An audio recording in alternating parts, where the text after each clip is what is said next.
Hi, everyone. Welcome. We're so glad to have you here.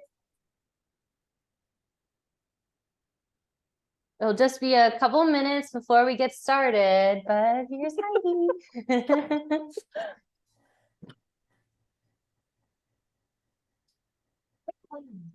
Welcome, welcome, welcome.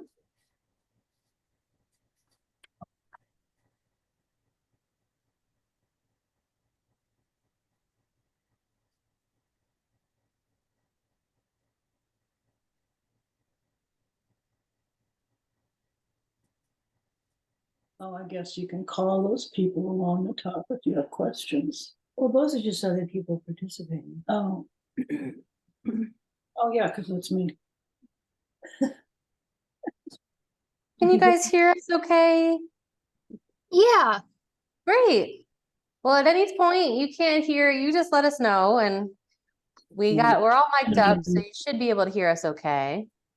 I'm just gonna get our extra camera that will do our close-ups. I'll get that lined up.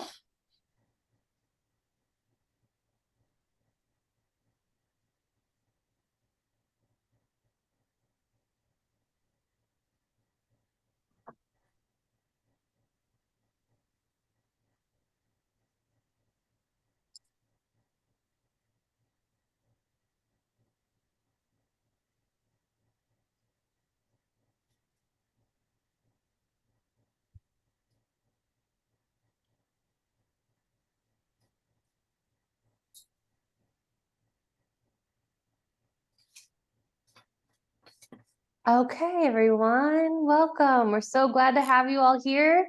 For those of you that are joining us for the first time, I know that there was a few of you. Welcome. My name is Sarah, and I am the marketing manager here at Common Ground, and I also help with our education programming. And we're just so excited to have you here to join us for our virtual cooking class and fall cupcake baking. And I just wanted to give you a little bit of insight on how the class typically goes. Everybody is in their own kitchens. We've got a nice group of us today that will be baking the same recipes.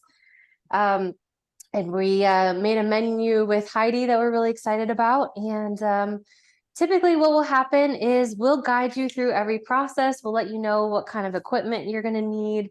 And if you have any questions or want to add to the conversation, feel free to drop it into the chat. Or if you're lost and need us to tell you the next steps, just let us know. We want this to be as interactive as possible. Yeah, our kitchen, we've got a smaller convection oven, so sometimes our timing is a little faster than others, but everybody is going to enjoy some really delicious cupcakes today, and we'll learn how to make a mock hot toddy drinks and learn some tips from Heidi today. But without further ado, I wanted to introduce Heidi Leuszler. Hi. Heidi, thank you so much for joining us today. We're really You're welcome. excited to have you. And I know we worked together on different cookie classes over the years, and it's just great to have you back. Good to be here. Would you kind of introduce yourself to the group? Sure. And if you have questions or want to add to the conversation, just add into the comments, and I'll make sure to feed them over to Heidi. Good. Thank you, Sarah. Yeah. Hi, my name is Heidi Leuszler, and yeah, I always get stuck at this part. I'm an ecologist by training, and I teach science at Parkland College, which is our community college here. And then on the side, I have a business that is called Berries and Flour. And so we try to use as much local produce as we can in all of our recipes. And that includes some of the native crops that grow in the forest and the prairies here. Amazing. And because I know the people and know the plants pretty well, then I know what we can eat and not eat. So I'm trying to reintroduce some of the things that maybe your grandparents ate, or that are historically from this area, and That's Yeah. incredible. And yeah, I love that we're incorporating some of those ingredients like Spicebush Right. in today's recipes. And how many of you have seen Heidi or berries and flour at the market? You've been at the farmers markets, and Yeah. I Since know 2017.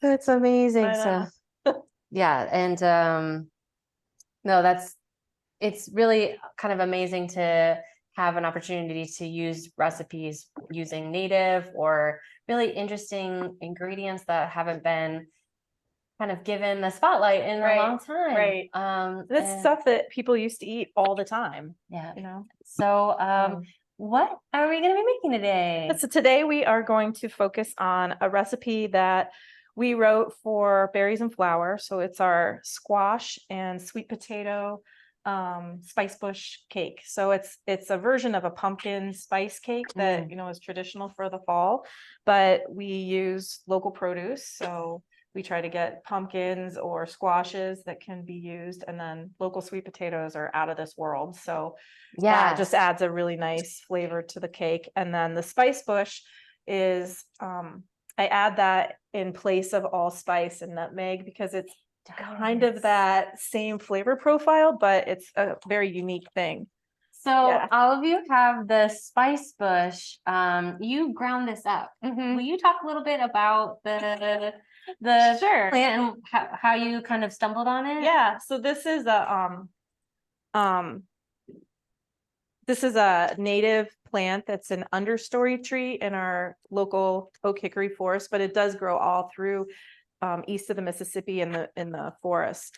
So this is my very last totally dead spice bush twig, but it's a really thin branched bush, and so it makes this really beautiful growth habit, and you know, it can get pretty big. If you go out to Busey Woods and take a little walk, you'll see lots and lots of these in the woods, and some of them, if you're lucky, will still have the little red berries that are on it.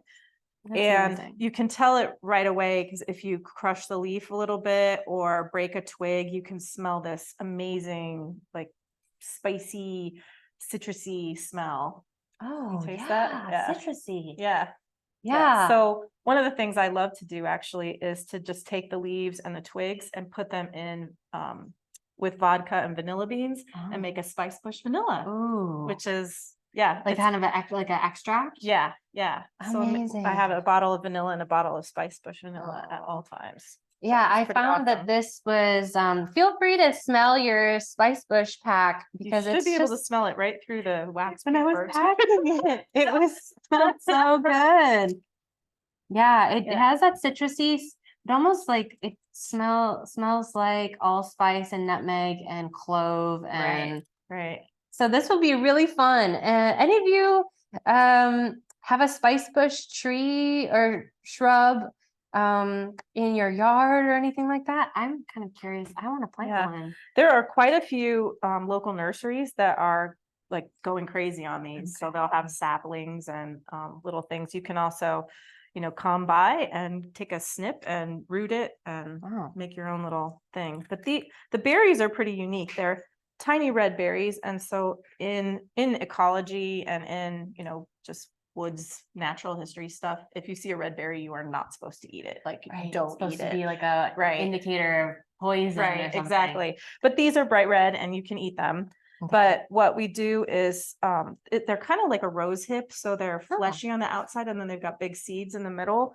So I dry the seeds out. I also have a farm in kind of mid-Ohio that it's like a forest farm. So they harvest tons of spice bush berries. So I get some from them too.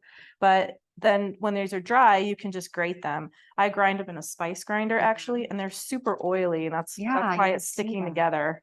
But people used to call this Appalachian allspice.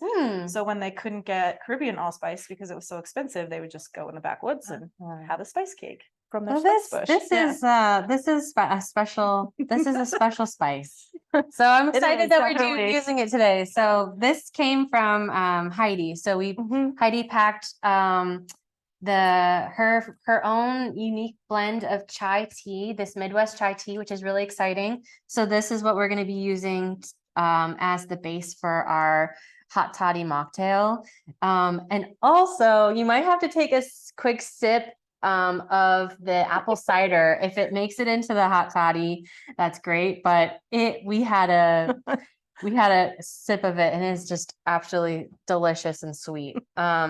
So yeah, we're going to be making cupcakes. We're going to be making frosting. There'll be time for decorating and learning different tricks from Heidi on how to decorate, which is fun. Yeah. And then we'll make a hot toddy before we do the frosting. So before we get fully started, I just wanted to say that our sweet potatoes and our squash come from Carrie's Garden of Eden.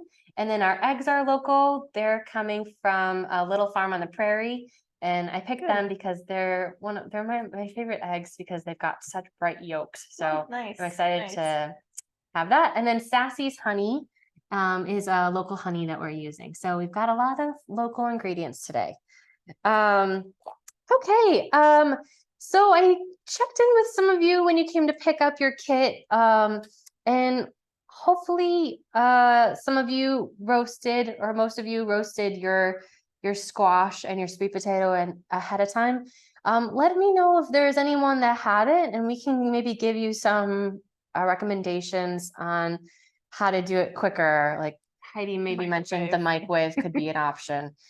So let us know in the chat if anyone didn't roast their sweet potato and squash. Otherwise, we'll kind of get started. Okay. Any questions so far? You let us know. While maybe questions are coming through, can we talk about what they're going to need equipment wise? So we're going to start with making the cake batter so we can get that in the oven so it can cook while we do the other things. So the first thing you're going to need is your squash and sweet potatoes. Did anybody say they haven't gotten them cooked? It seems like no. Yay. So, Good. Okay, that's great. If not, throw them in the microwave right now. Yeah. But we're going to do the cake batter. So we'll need the flour and the baking soda, baking powder, and the salt. We'll need the cinnamon and your packet of Spicebush. So this is measured out 1/4 teaspoon. Great.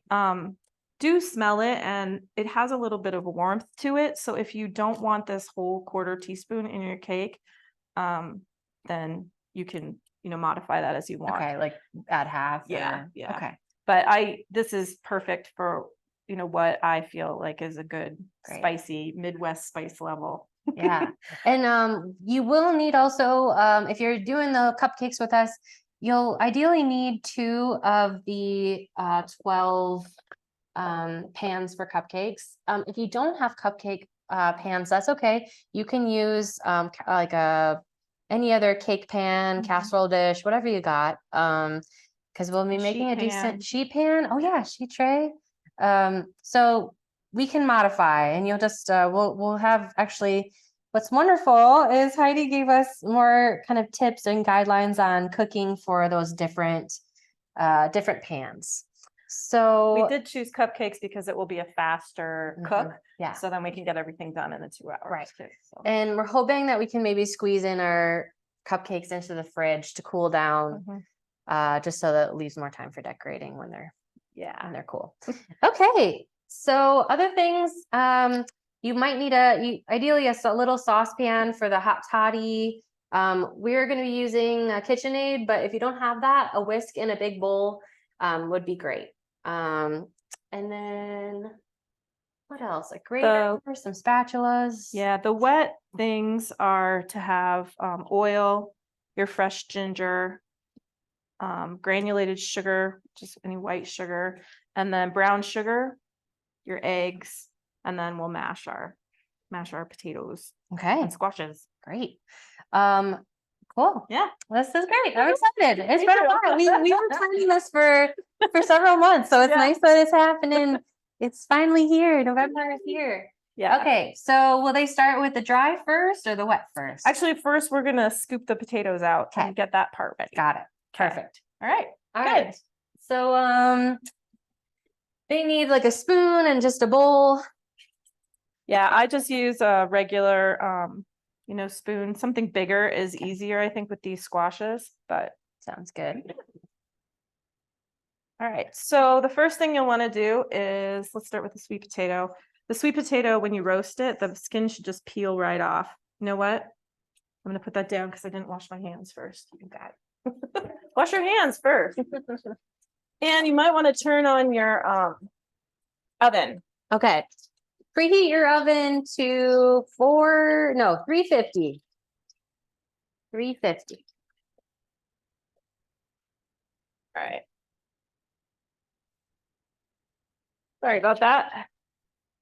You should always wash your hands first. All right. So now we'll take the sweet potato. So we can just peel the skin right off. Sometimes the skin will like leave just a little bit of fiber on the flesh. So you'll definitely want to peel that off. Okay. And we only need, I think, a half cup. Yeah. So I gave some of you huge sweet potatoes. Some of you had 2 small ones. So that's the great thing about local food. They don't always come in one size. Yeah, that's true. So watch like little places like this.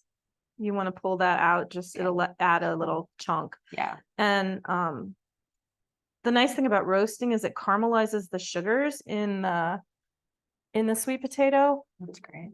But you'll see little places like this that are still burnt, and that's fine to leave in. Okay. Just that'll add some nice little caramel flavor. Great. Yeah. Make Just sure. keep an eye out for those fibrous tips. Exactly. Yeah. Yeah. And then you can smash it. So you can use a potato masher if you have one. Oh, great. Thank you for bringing that. Yeah. But you can also use a fork, and if you can totally just use your hands too and just smash it into pieces. Okay. Which is why you should wash your hands. So you don't need any fancy gear. Okay. Sometimes the fancy gear is fun. Yeah. Right? Yeah.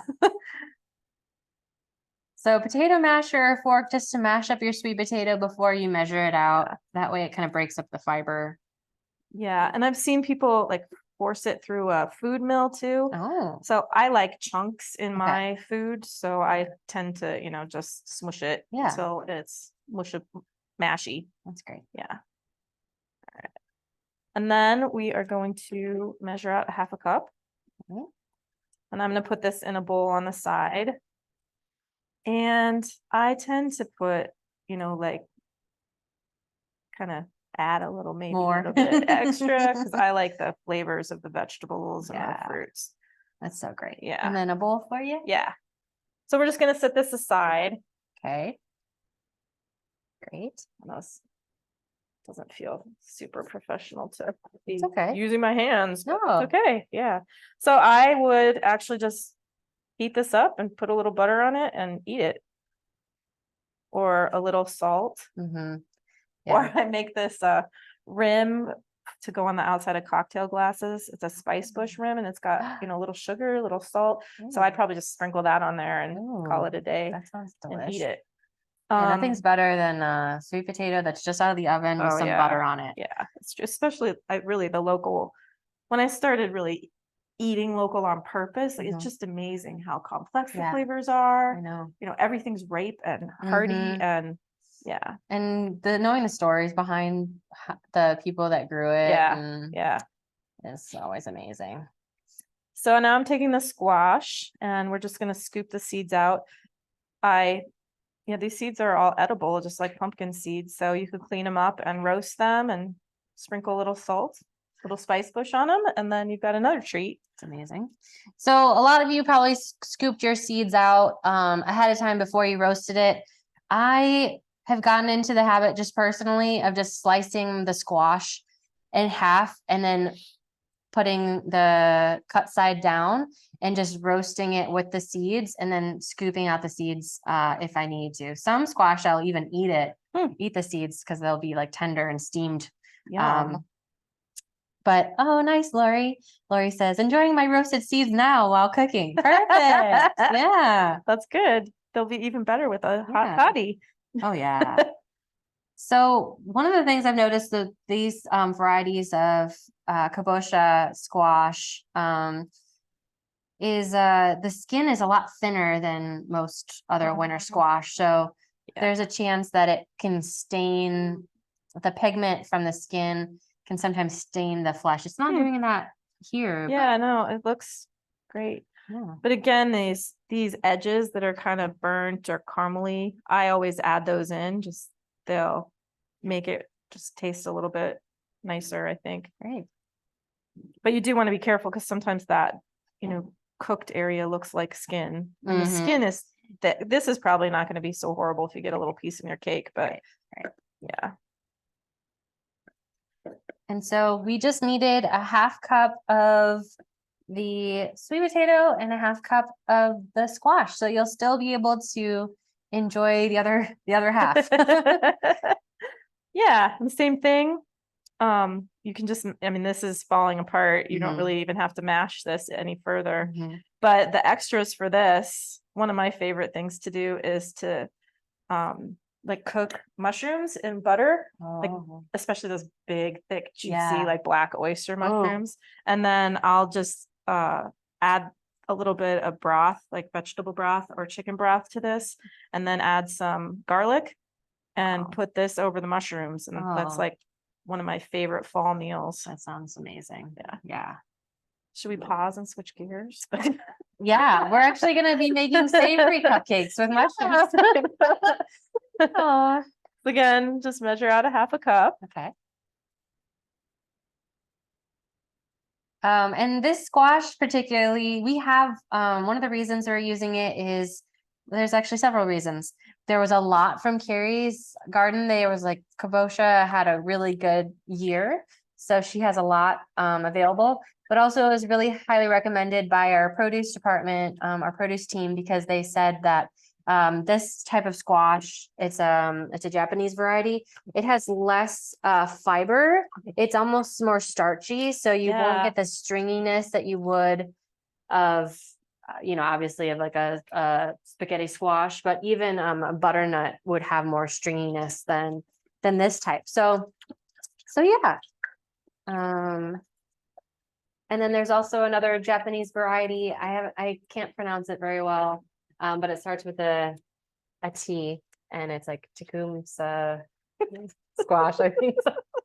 That's embarrassing, but That's okay. but yeah, I should know how to pronounce it, but that's another variety that we have that's similar to the kabocha. Okay, so funny. we've got our squash and our sweet potato. Yep. So now we're just going to go to the recipe. We're on step 4. Okay. Oh no, we did that. So 5 is to spray and line our pan of choice. Okay. So I have stopped spraying everything down Great. and just use cupcake wrappers Great. for Perfect. cupcakes. It saves so much time. So everybody has different colorful liners, and if you aren't doing cupcakes, you will probably want to spray your pan. Yes. I would say you have to spray your pan. Yeah, otherwise it's gonna be Totally stick. stuck. Yeah. And do you do the whole spray and then put flour on it? Do you do that? So yes, Okay. but I have taken a cheat and started using the baking spray with flour in it. Yes. And that just saves so much time. As the business has gotten bigger and bigger, there are so many things I have to think about efficiency, Yeah. instead of Yeah, kinds of that makes things, sense. so, yeah. Because yeah, a lot of it sometimes you get chunks of flour when Right. you do this. So Right. does anybody do where they put oil their pan and then put flour on to keep it from sticking? That's just one of the tricks. Yeah. I'm gonna have a little bit more of this apple cider. Don't drink it all. Oh my gosh. Eventually drink it all, of course, but You gave us a couple extras, so I'm feeling extra special. somehow I missed one. Oh, did I short you? That's okay. I We can make 11. I'll get you one more. All right. I hope I didn't short anybody else on there. And there are all kinds of things that you can do to line your cupcake wrappers or your cupcake pans too, or your cake pans. You could use shortening, you can use butter. Oh, If you're gluten-free, you might want to use oat flour instead. That's my favorite oat coat flour, instead of, cool. trying to put the gluten-free baking mix on Yeah, it. yeah. Doesn't stick very well. And so- the gluten-free, some of the different gluten-free flours can have like more of a savory, Mhm. grainier. Right, um, right. Well, that's cool. Yeah, so oat flour has been my big go-to, Oat but flour. somehow you want to make a, line between the batter and the cake pan so it doesn't Yeah. get stuck in there. Right. That Yeah. makes sense. Yeah. Okay. All right, so we've done that. So now we are going to move to the mixer. Again, you can do this. This is a pretty simple cake recipe. So you can do this with a whisk. You can do this with a, a spatula or spoon. We talked about dough whisks earlier, which are round with a little ball in it, and you can just move that pretty quickly through the cake batter. But this is a pretty simple one. So your mix of choice is good. Sometimes like it's so heavy Yeah. that I'm like, I just am gonna do just a plain whisk in a bowl. It's hard to lug it around. Okay, so do you like to use the whisk setting or I the prefer the paddle. paddle? Yeah. Got it. So we are first going to go to step 7. So we're going to whisk the oil, sugar, ginger, sweet potato, pumpkin, and eggs together until they're all mixed. Okay. So And then when they're grating their ginger, when we get to that step, so they will need a little grater. Are we gonna mhm, use the finer side? yes. And do you recommend they peel the ginger? Yeah. Okay, Yeah. And that's, I need my spoon for that too. cool. All right. So the first thing I would add is the eggs in this step, just because then you can beat them a little bit and just get them nice and mixed up. That sounds great. These are really. If I can get in here. So I'm really curious what you think of these Little Farm on the Prairie eggs. They're known for just being super bright. Beautiful. So I'm like, They're everything lovely. has to be orange for this class. Yay. All right. So 2 eggs and then, I would just mix this for a second and Okay. just beat them. Maybe. There you go. This is such a smooth one. My mixer's gotten really loud and clunky. oh, maybe I just don't use mine enough. You use it more than I do. And then I'm just gonna put everything else in here. Okay, oil. There's not really a good We're using order. the cane sugar, Yeah, we'll use both. cane For this sugar one. and brown sugar. Yep. Sugars, brown sugar. And everything has been pre-portioned. So you shouldn't have to worry too much. So But I think having a lot of just taking out of the containers, there's a lot of suction. we need to work for it, right? So oil, brown sugar, eggs, and then we'll throw in our potato Nice. Okay, and our squash. so eggs, both sugars, oil, squash. And again, if you don't like this combo, you can use only sweet potato, you can use pumpkin, you can use, any combination of that stuff. I've also replaced one of the pumpkin or squash with banana before. Oh, So you can do lots of different things with this banana, that base sounds really recipe. good. All right, so that is good. And now we need our ginger. Okay, So how much ginger? it calls for, sorry, I'm just gonna make sure. Yeah, a tablespoon. Okay, So I think this is a tablespoon. Okay. Once you do this. So I grate this by just rubbing a spoon along the edge and skinning it okay, first, because I don't like the skin in yeah. stuff.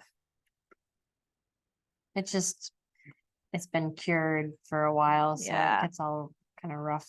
Exactly.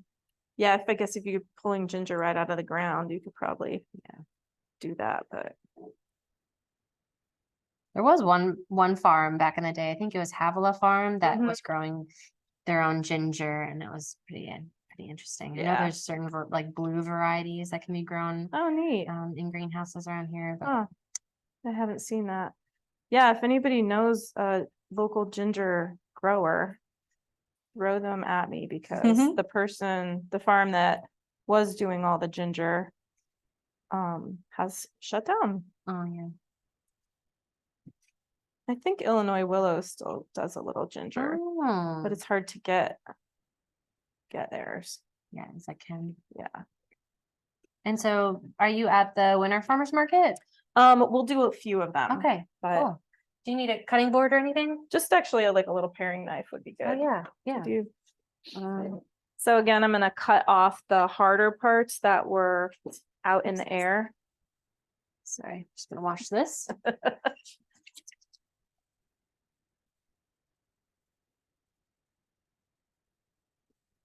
And if you want to, you can save a little bit of this. You could put the skins into a tea steeper thing or a tea bag, and that Would can you- add a little Would you recommend it in twist the of ginger. Midwest right. chai tea? Right. Or you can cut a little chunk of this off and you can just throw that in your tea too if you want to Cool. ginger it up a little bit. Nice. So I'm going to cut out these sections that are kind of hard. Okay. So probably for the most part, you're gonna want to grate or peel your whole ginger and then Yeah. grate it all. So that's, Great. yeah, that's going to be roughly a tablespoon. Okay. So then I'm going to take the fine side. I love Oh. to use a micro grater for the ginger too. And then just grate that right in. Wow.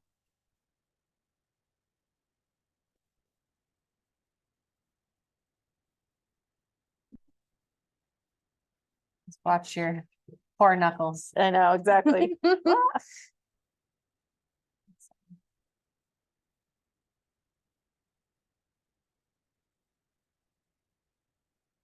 I move it around a lot because the fibers can get stuck. Uh-huh.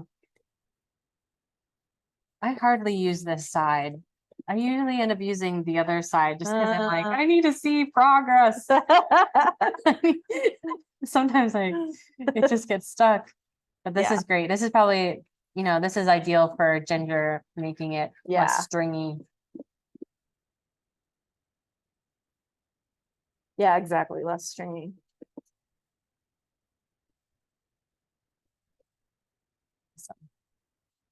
Well, it's gonna be smelling really good in your kitchens today. Oops.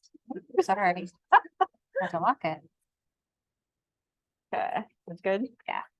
All right. I think that's about as much as I'm Okay. gonna Sounds good. risk with my knuckles close. Sounds good. And then I'm gonna scrape out anything that's here. Nice.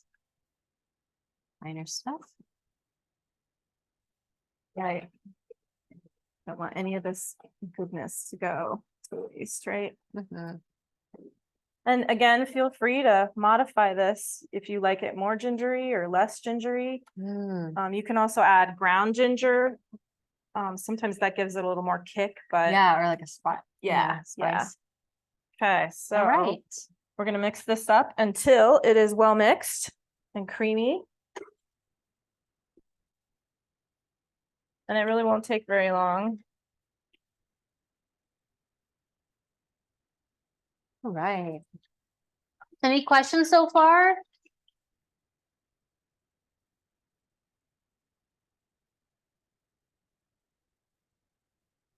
Yummy. Yeah. And do you want them to mix it for a long time or? Yeah, like a good minute, 2 Okay. minutes. I try to do it until there's really not any big chunks of stuff. Mhm. There will be chunks because I didn't smush the Sweet potato and the pumpkin like completely. And then you got the ginger. So you're Mhm. gonna see some chunks, but you want it to be creamy. How should I store my extra squash and sweet potato mush? I would just put them actually in one of your containers that you got with this kit and toss it in the fridge. Mhm. Or you could even probably freeze it. And just thaw it out when you want to. Yeah, you can easily make like if it was me, I would just microwave it or put it in the oven or however you want to heat it back up just with some butter and some salt Mhm. together, and they're really tasty. You could also just add a little broth or butter or cream and make a little soup. Yeah. And what steps are we on? So we have added all of our wet ingredients. So Yep. we're We're on on 7. 7. We're about to go on to 8 and start adding the dry mixture ingredients in 3 batches. So, so do you typically mix all of your dry all together and Yeah. then add it slowly in 3 batches? Yep. Let me know if that answers any questions. So yeah, we're basically mixing the batter for like 2 minutes until it's fully incorporated and a little fluffy. And then we have another bowl that Heidi has, Put this over here. where we're gonna add all of our dry ingredients for the batter. So I Okay. think that means like the cinnamon, Yep. the flour. I would start with the flour just because Flour. it's the biggest component, and then nothing small will get lost on the bottom. Yes, good idea. Okay. Flour, cinnamon, baking powder. Oh, that cinnamon smells really strong Mm, too. Nice. Fresh. Baking soda. Salt. And vanilla or vanilla no, for yeah, the vanilla's vanilla's for the gonna be other- for the, yeah, sorry. frosting. Sorry. Thank you. Just got on a little kick. And then the secret ingredient. Spicebush. Yay.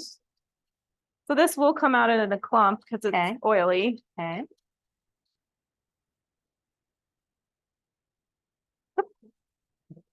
Yeah, I I'm just so excited for that. brown these. Can you smell that? I just want to smell it up You can close. taste it too. Oh my gosh, it smells like pepper. Yeah. Yeah. Mmm. Oh wow. Wow. Isn't that cool? So good. It's so unusual too. One of the things that's hard about these wild flavors is people say, well, what does that taste like? I'm like, well, it tastes like spice Like bush. all but- of them. Yeah. Like black pepper and ginger and like It's definitely all Citrus spicy. leaf, Citrus allspice. leaf. Yeah. mm, So you can, again, use your hands if you want to. You can use a whisk, but you do want to incorporate those spices nicely into all the flour. make sure that spice bush isn't just one big chunk. Right. Yeah, definitely not. But that also incorporates your baking powder and baking soda, which are your leavening agents. So you don't get a big chunk of those somewhere too. All right. This looks Ooh, great. that See, looks it kind of good. fluffed up a little bit, so Uh-huh. it's nice and creamy. I know we left it for way longer than a minute or two, but Okay. all right. So now we're It's gonna perfect add. golden.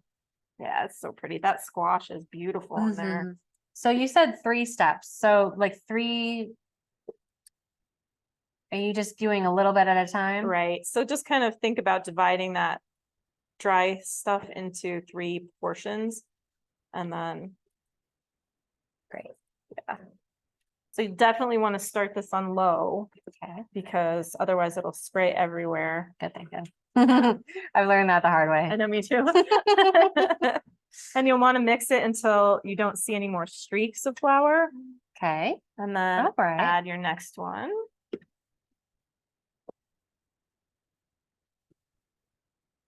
Whoops. Okay. And my chef friend says bakers are always so messy.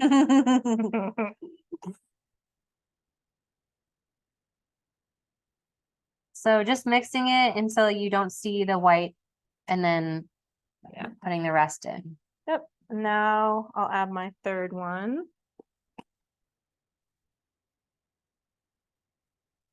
Beautiful. Okay. And this is where I'll take a spatula, or I actually often just take the paddle off, Okay. and I'll run it around the outside and make sure I get, like, scrape down all this stuff.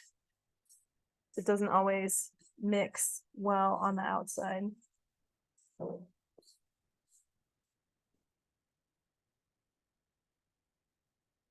right. Is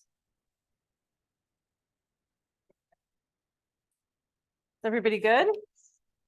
I think so. How's enough? everyone doing? We're stirring in the 3rd batch of our dry mix. All right. There's one little chunk of flour right there. All All right. Right, and if you have, like, there's barely any flour on here, so I'm probably not gonna scrape that down, but if you have quite a bit of batter and Mhm. flour, then you might want to scrape it down one more time and just swirl it for another 5 seconds. But Sounds good. this looks good to me. All right. All Now we are ready right. to put this in. Susan says, wrappers. great, cleaning the splatter off my glasses now. Yeah, I've definitely done that. I've done that too. Or it feels like it's a bib on you. Or like, okay, was that all the baking soda that just flew out of the? Do I start over? Yeah, Sometimes I exactly. don't mix all of my dry ingredients like in a bowl and then when I have the plume of flour that comes up, I'm like, oh, did I just lose all my baking soda? Yeah, powdered sugar is actually the worst. Oh, for powdered that, sugar. Yeah. So we'll have another opportunity later. I'm Okay. thinking, do you So have like a third cup? yeah. Let's get you that. Yeah, if you're making cupcakes,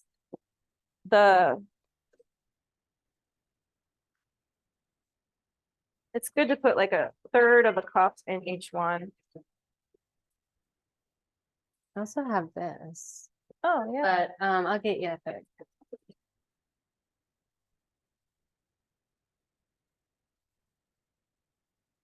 So you're recommending a third cup. Yeah. Okay. And these, the third cup, I don't add extra, but that's Okay. mostly just because I need things to be nice and even. Okay, so she recommends a third cup for your cupcakes and don't go over, that way they'll all bake evenly. Yeah. Does it feel weird to be cooking in such a small No, batches? small batches, yes. I was like, small kitchen. No, this is the same size. But I hope to have a bigger kitchen soon. Yes, tell me about it. So we're building a commercial kitchen and we live in a big red metal pole barn. So right now I'm So a cool. cottage operator, which Mhm. means that I can cook in my home kitchen, and I'm registered with the county public health. But you know, they don't come and inspect our homes, but we have all the food safety. You know, I could run a restaurant if I want to with all the stuff that licensing that I have. Totally.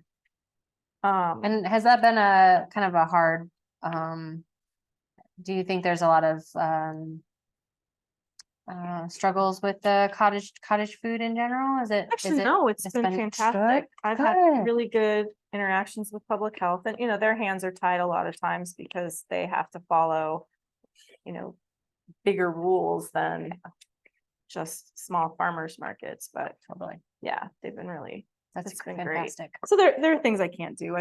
I couldn't make a pumpkin pie, for example, because Okay. that's a custard and you can't have that outside Oh. of the refrigerator. Okay. So there are things that, you know, are restrictive, but for the most part, you know, just avoid those things and it's pretty straightforward.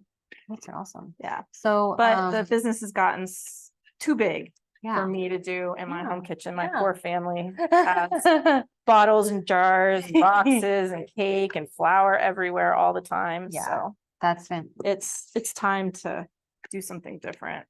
But because I do so much of my own processing of fruit, that it's been really, really hard to find a commercial kitchen space where I can do all that processing because I need a lot of space. Totally. So I'm going to scrape this down to get all of as much as I can. Growing up, you know, plastics were a thing when I was growing up, like they became a thing in household, but we never had plastic stuff ever. So Oh. silicone spatulas are like this amazing thing to me. They They get it all. get it all instead of just wood. Right. Yes. And did you grow up around here? No, I grew up in Colorado. Oh, cool. Yeah. Where in Colorado? A little town called Frisco. Okay. It's up in the mountains with all the ski areas. Oh, gosh, I think I have heard of that. Yeah. So I grew up like literally a mountain in my backyard. Oh my gosh. And that's, you know, where I started doing this. Really, my mom, both my parents grew up, you know, in rural areas and in hardship and poverty. And, you know, if they wanted to eat something special, then they would literally walk in the backyard and go hunt for stuff. And That's so amazing. I grew up foraging. That was just kind of Yeah. what we did. Was it interesting? Like, And I'm not going to get another one learning- out of here. that's okay. All right, so I got 11. Maybe you'll get 11 or 12 if you have to have 12, because some people need that. You know, you can take just a little bit out and put it in the Okay. last one. Sounds good. All right. Okay, and then our oven is preheated to 350. So we'll just set it in.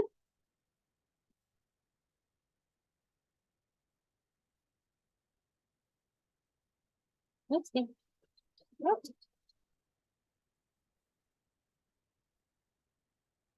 Yeah.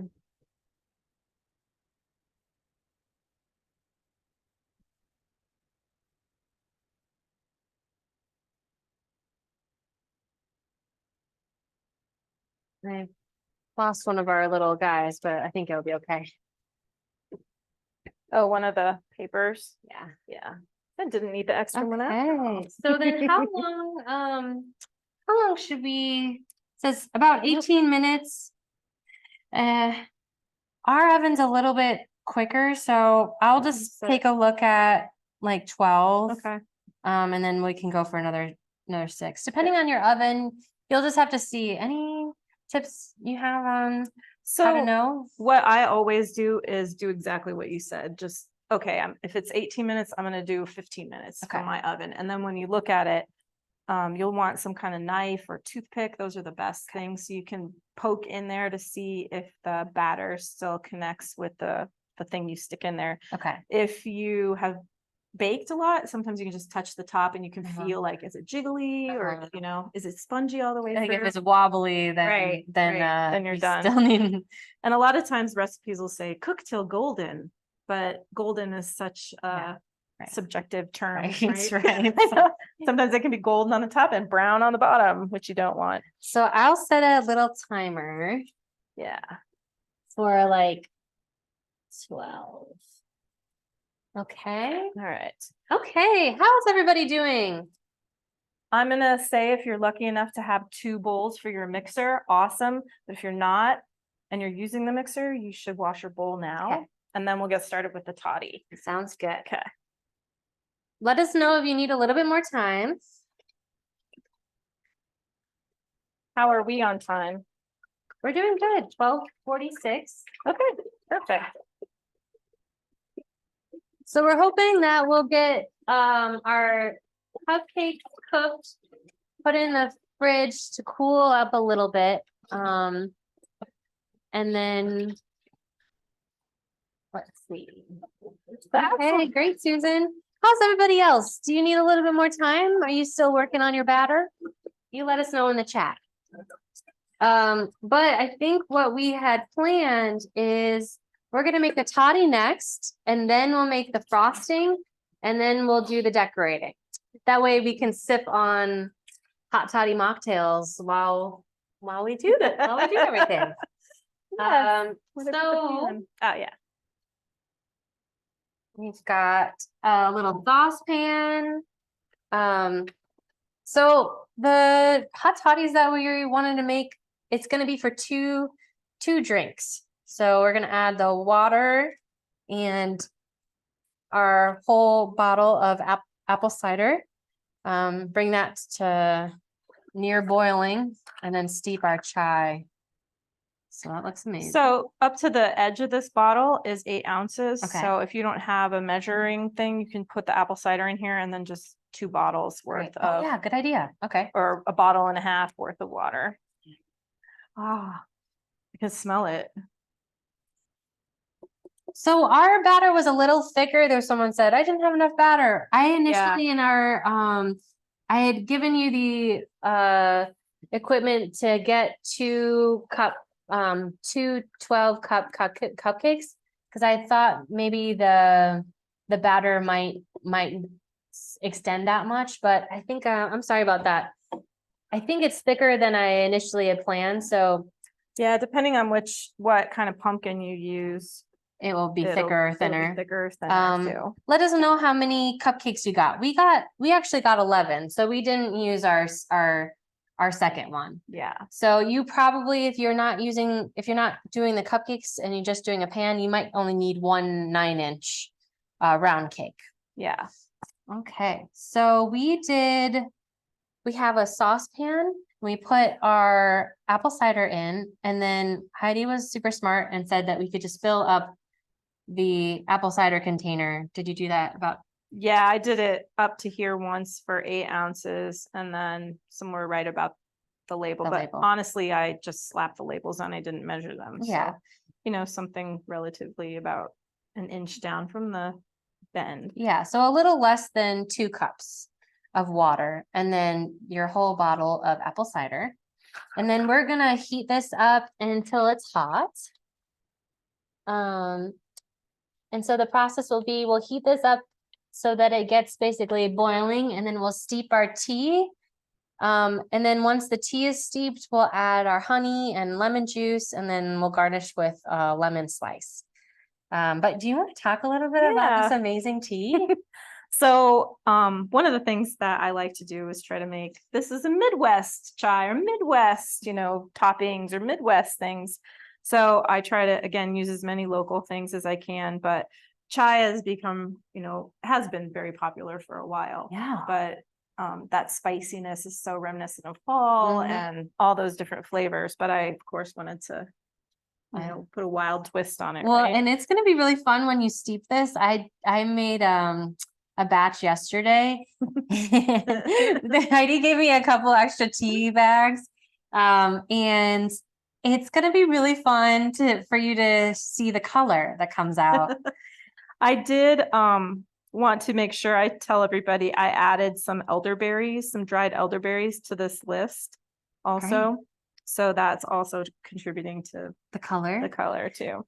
But I try to use rooibos for the tea as a base because it's not caffeinated. Yeah. So I feel like a lot of people, that's a more versatile tea. Yeah, too. rooibos is amazing. Yeah. So I did get green cardamom pods outside of Champaign. It's okay. The ginger did come from that farm I was talking about. Really? Yeah, the Fox Path farm. Okay. But now they're closed. But yeah, I bought, I don't remember, 80 pounds of ginger, I think, from them one year. Wow, no So way. we candied this, so that's local. Spicebush berries, again, that same all spicy, nutmeggy Spicebush taste. I added lavender flowers, and these are from Delight Flower Farm. Fun. Blue butterfly pea flowers. Yes. So, yeah. I have the dream of baking or doing the fun things with more of that blue butterfly. Right. It's pea. really nice. Yeah. It does they make really cool, like it starts blue and purple, and then it turns like violet or magenta once you add acid. Any of those kind of anything with that anthocyanin pigment, which is the red, if you play with it, you can add acids and bases and it turns all kinds of different colors. They're so fun. So I'm really excited because your tea is gonna turn blue or purple because of that. Yeah. Then we have cloves. Wonderful. And I add spruce tips to it. Spruce tips are in the spring when the spruce trees branches start to grow. So they'll have these little tiny kind of buds that pop out, but then they'll be green as they come in. They're super tender. And I mean, you can just eat them. They're so good. And people have candied them, right? Or yeah. Or even the little spruce berries, the very first thing that's red with a little, covering on it. You can eat those and candy them too. So our induction burner is already bubbling. But yours is probably not there yet. So I'll turn this down just a little bit, unless we want to put the tea in. Yeah, we can wait. I'll go over the rest of the ingredients. And there's peppercorns, so those are not local either.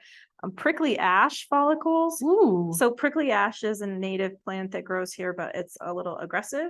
Okay. So it's not an invasive plant, but natural areas managers don't really like it because in our small natural areas that are left, there isn't a lot of space. So they don't want prickly ash to take over. Ash follicles. So cool. So the follicle is a fruit type. It's a dry fruit. And what happens is it makes a little ball like this around the seed. And then when it's ready to open, it just goes like this.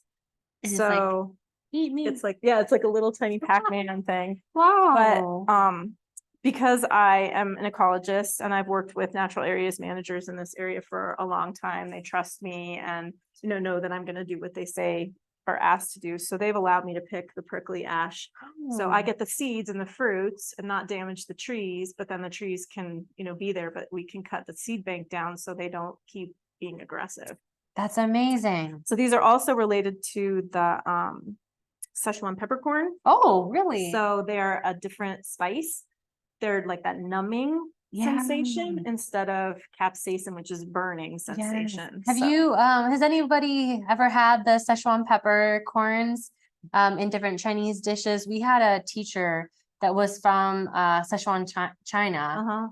She is so cool. They live in Szechuan Valley in China is known for its heat. So they try to preserve everything with peppers. That's great. Yeah. But the numbing part is so interesting. So you said which one? The prickly ash. Prickly ash Yeah. has that numbing quality? Cool. So I literally put I made a whole batch of this tea and I think I put half a teaspoon of prickly ash in there because it's very, very strong. Yeah. Wow. Yeah. But it's so cool that, that grows here in our forest. Who knew? That's really cool. I feel like it's something I haven't heard. Yeah. Yeah. That'd be interesting to cook with it. Like I'll bring you some. Okay, like a Szechuan recipe or something. Right. And Cool. so it's also kind of citrusy too, like the spice bush leaves. So I'll collect some leaves as well and then add those to different things. It's a brighter flavor, kind of lemon verbena kind of, but picking it is you just kind of are in this haze of, lemony, citrusy. It's just super fun. Yeah. That's amazing. And then vanilla bean, obviously that didn't come from here, and cinnamon, and then maple sugar. Some friends at Funk's Grove, make their own maple sugar from the maple syrup that Katie. exactly. Katie Funk. If you haven't gone to Funk's Grove maple syrup, You should go. you should go. And Katie, who's the daughter of the parents who initially were running it, she's known for making maple sugar candies and all these other treats. Yeah. That's fantastic. So I put a little bit of the sweetener in there Aw. with that maple taste. And then elderberries, dried elderberries. Okay. And then so our water and cider was boiling. I moved it off the stove, but it will come back to heat. Are your pots boiling yet? Let us know. Yep. Okay. All right, good. Well, that was 12 minutes. So let's take a Wow.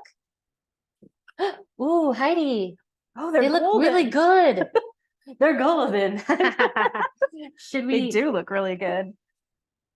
Oops. Oh, my hair's stuck on them. I don't know. Yeah, they're not quite done. Okay. So maybe they do need the 18 minutes or maybe like a couple more minutes. Yeah, maybe just do 3 more. They look beautiful though. Okay. So we're doing 3 more minutes on ours and I will set a timer really quick. But keep an eye on yours. Keep an eye on your cupcakes. Okay. So I found these super cool tea bags and they just fold right over. So you don't have to do anything else to this. You can just put it in your boiling water. But I would tell you to, once you put it in, you should turn off the boil. So it's not boiling it. I'm just going to turn that off, right? Okay. So we'll turn off it and we're going to steep. Yeah, for like 5 minutes. Some people say, to put a cover over it so it keeps any volatiles in it. Do you want to do that? I have a plate. Sure. Or I've got a lid. So maybe put a lid on yours just to let it steep. Okay. Awesome. Yay. So we'll give that 5 minutes. Great. Yeah. And our cupcakes have just about 2 minutes left maybe before we check again. Okay. So why don't we get mugs and then we can squeeze our lemon and that sort of thing into it. Perfect. I'm going to just add a slice of lemon to each mug. You are welcome to do wedges. You can squeeze the lemon. So you just are adding lemon juice. The advantage of to me of adding a whole slice is you get the cut on the side, you know, that's a pretty high surface area of the skin. So you get some of that more zest, lemon Yeah. oil flavor Mm. too. So we're just gonna Amazing. pop these right in there. Okay. And if you feel like maybe it's a little too early for whiskey, but if you need it Yeah. to be, if you're having a cozy weekend and you're staying in, then you do you. Can I tell you, I mean, I don't want to be all promoty or anything, but I'm super excited Please. about this. Yeah. On December 16th, there's going to be the Saturday Winters Market. So I'm definitely signed up for that one because Berries and Flower and Silver Tree Whiskey are like collaborating. You are? So we're going to do a whole like cocktail kits and, you know, all kinds of stuff just for them. An idea. So they have locally brewed whiskey too. Oh, There's cool. a oat whiskey that's coming oat soon. Yeah. Really? So that's kind of exciting too. Wow. Yeah. So think about how you like your toddies. Some people like them really sweet. Some Mhm. people don't like them sweet. So you're going to want to add your honey to taste. Mhm.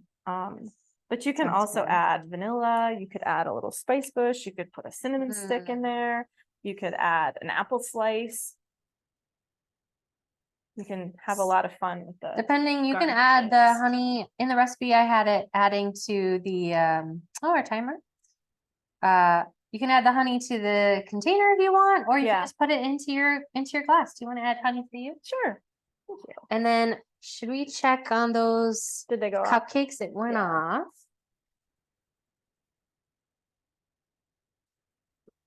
Ooh. Oh my gosh. So I admit I did make these, you know, bigger. If you want them to be flatter, you would just add probably a quarter cup. What do you think? Not yet. Yeah, see how it kind of wiggles? Yeah. So Okay. it's still a little loose. Okay. Maybe that's all right. So maybe Another it 2 is minutes? 18. All right. How are everybody else's cupcakes? Let us know. Let's see, I lost you. She goes in. I lost the app. You're fine. Technology. You're here somewhere.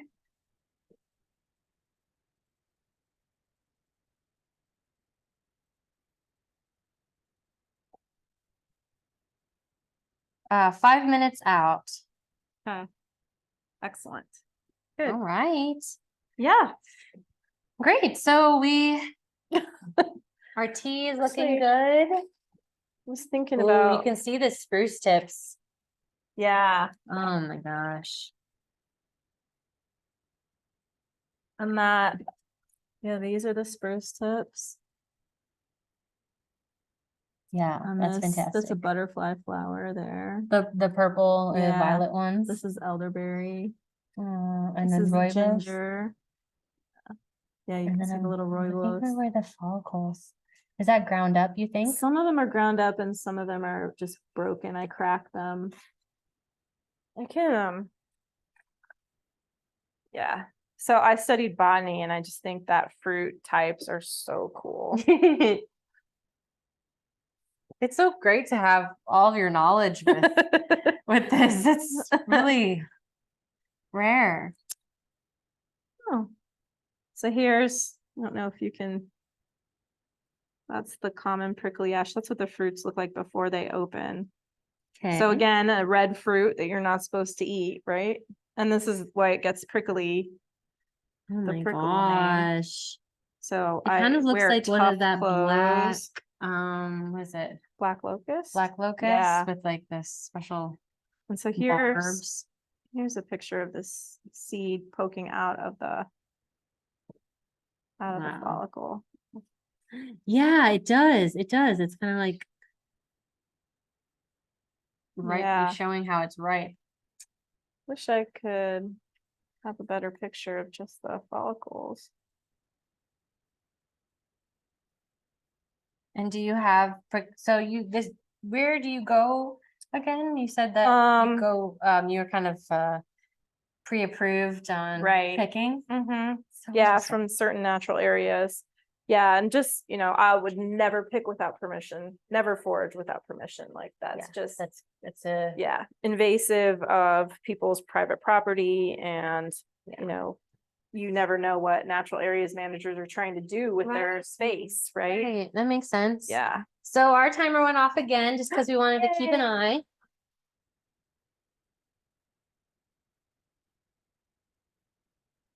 I don't know, it's Here's a close. good one.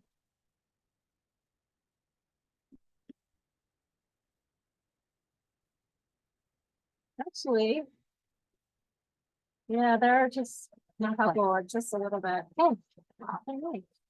So you were right exactly on the 18. I was doubting you. No, never doubt Heidi. Oh no, please doubt. It takes a village, right? But I think that our tea has been definitely steeping Yeah. for. So you can steep this longer if you want to. Okay. But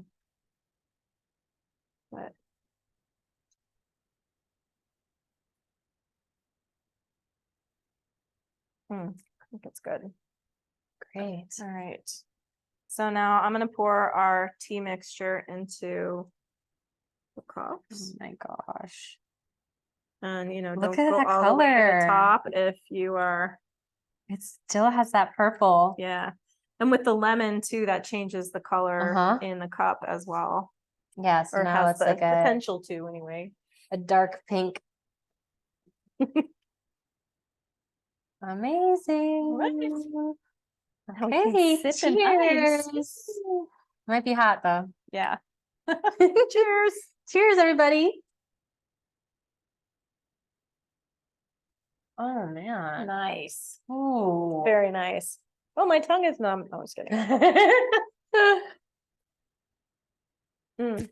Wow. Perfect fall drink. Yeah, isn't that's it? really Yeah, good. Yeah. But your cider, tell them a little bit. You told me a little bit about the cider. So I have access to a 4-acre orchard this season. And I've really never been any place like it. It is a food forest, a fruit forest. You walk in and the trees are just tangled together. Fruit is everywhere. Where Every is single this? tree. It's one of my neighbors and their property. Okay. Yeah. Okay, wow. So they gave me access this year to harvest. So we've just been, every weekend we go over for a couple hours and harvest apples and take them to donation and, What a make pies and paradise. all kinds of stuff. It's really magical. Yeah. You Wow. feel like you're just not around here at all. And so we've been doing that. And yeah, we have a little fruit press. So we have just been making cider like crazy. So your apple cider came from the magical paradise of The fruit Heidi's forest. neighbor. And Susan says, I'm drinking mine out of a Rocky Mountain National Park mug in honor of your homeland. Congratulations. Aw, that's Thanks. sweet, Susan. Thank you. I feel like just kicking back now. We need like a little blanket. I know, yeah. So definitely make this again because we still have we don't have local apple cider right now at the store, but we do have some regional ones, and that's always delicious. I think next year we're gonna do a big cider pressing day or something at Carrie's Garden of Eden because she has an orchard. So the farm that we source the sweet potatoes and the squash from for your kit, that is a family, Carrie and Christy. Carrie is the matriarch, and Christy, you might recognize them at the market. They've been there for many years.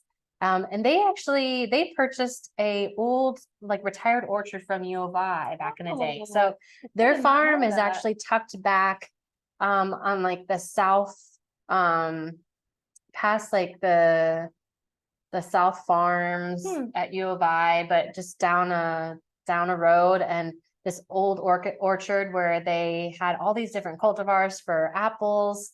And so they actually have a bunch of greenhouses there, and they even have like cane sugar Yeah. and passion fruit and figs, all like tropical. Like, where am I? Right. In their just like growing wild in their one of their greenhouses. So it was really fun seeing that. So they've got some really cool things. But apples will be. She's always like, "Are you going to do an apple class?" So we'll have to do one again. Yeah, that's a great idea. All right, I think they're maybe done. Okay.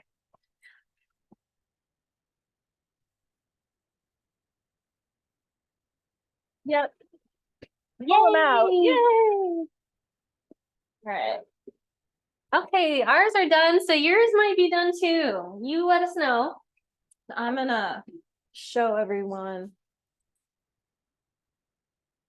So you can take a butter knife and I mean, it seems counterintuitive, but if you just stick it down in there and pull it out, see how it pulled out clean? There's no batter stuck to it at all. So that's what you're Gorgeous. looking for. Yeah. Okay. And I can Awesome. tell, you know, I've done this so many times now when I touch it, like there's no wiggly, there's Yeah. no batter. It's just firm. It's firm. Yeah. But you don't want it to be like hard, you know. Right. So what is your tip, I guess? Should we just stick this into the Yeah. into the fridge? Yeah. Okay. Yes. good. Let's All do right. that. So if you can make some room for down here.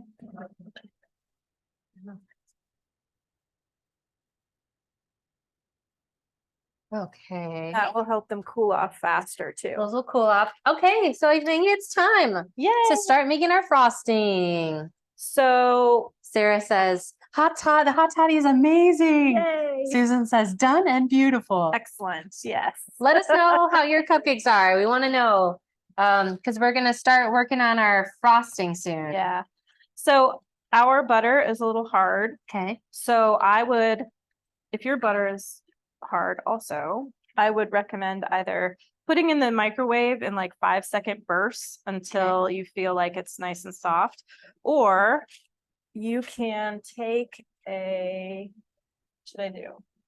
We'll do this one. If you take a bowl, and I'm just going to use the rest of our toddy because I can do that. But if you have hot water, you can just put that in there and let the bowl heat up. Okay. Oh, and then you put the butter. Mm-hmm. I've done, has anybody tried that boiling water in it's in like a cup like this, I forget what they're called. In a pint glass. You like pour hot water in, and then you do this thing where you like put the hot water or the hot glass over it. Yeah, exactly. And That's what we're just gonna do with the bowl. It should work too. Great. So just to warm it up. Yep. Oh, perfect. Okay. So we'll leave that for a minute or two. But yeah, you could totally do this with the glass too. Awesome. Nice. Yeah, they help Shared Capital Cooperative. They help fund a lot of different food co-ops around. It's usually like a co-op financial loan company. Yeah. Very cool. Yeah. Learn something new every day, right? So here's, I found a picture of the follicle. Okay. The Let me see. follicle's that brown thing that opens. Can you see that okay? So this is what was in your tea. Yeah. It gives it that kind of. So that just was prickly little, ash follicle. And the black part is the follicle.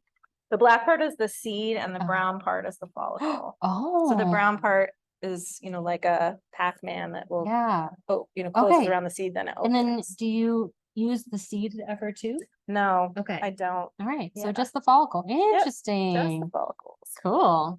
Yeah, Learn something new. I know. This Exactly. is great. All right. Okay, so will you let me know if everybody has their cupcakes out now? Or if you're still waiting? I just love to know. If you're still waiting, it's okay. We can still move on to the icing. Yeah. And then you can just keep checking your cupcakes so Great. that they don't burn. All right. Susan and Sarah's are done and in the fridge. Yay. Mine are almost done. Sounds good. All right. So we're gonna start with our frosting. So for those of you, we have our butter stick and a half warming a little bit. And we've got our cream cheese, half a cream cheese. So you can do this with the warm. You obviously can't put this in the microwave on blast because it's got the metal Yeah. metal wrapper, but you could put it in a bowl and do that. But I find cream cheese warms up pretty fast. Great. So Okay, so cream cheese first. all right. And then let's go ahead and put the rest into the butter has a minute more. Okay, vanilla. Oops. My mom always used to make, and still does make cream cheese frosting. That's like what I Yeah, grew up with. So it me was too. So tasty. We Okay, need so a we did- little lemon juice. So I'm just gonna squeeze this into a container Okay, and then I can get out the seeds. Just need a teaspoon. so if you have a little bit of lemon left, if you squeeze a teaspoon of it in, and then try not to get the seeds Yeah. in there.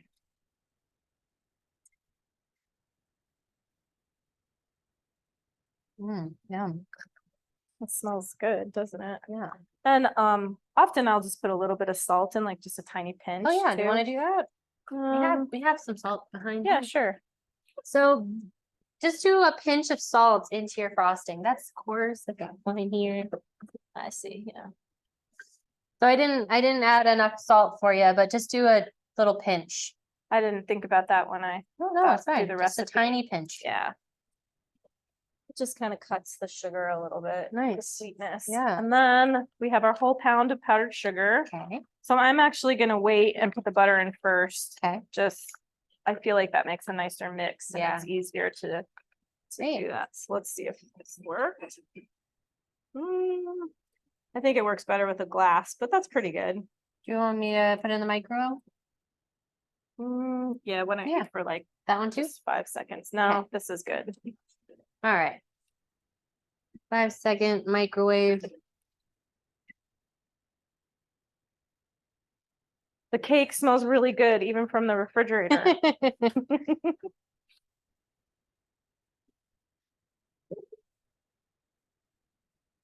Okay, it's definitely ready. I lost the paddle. Here it is. Okay.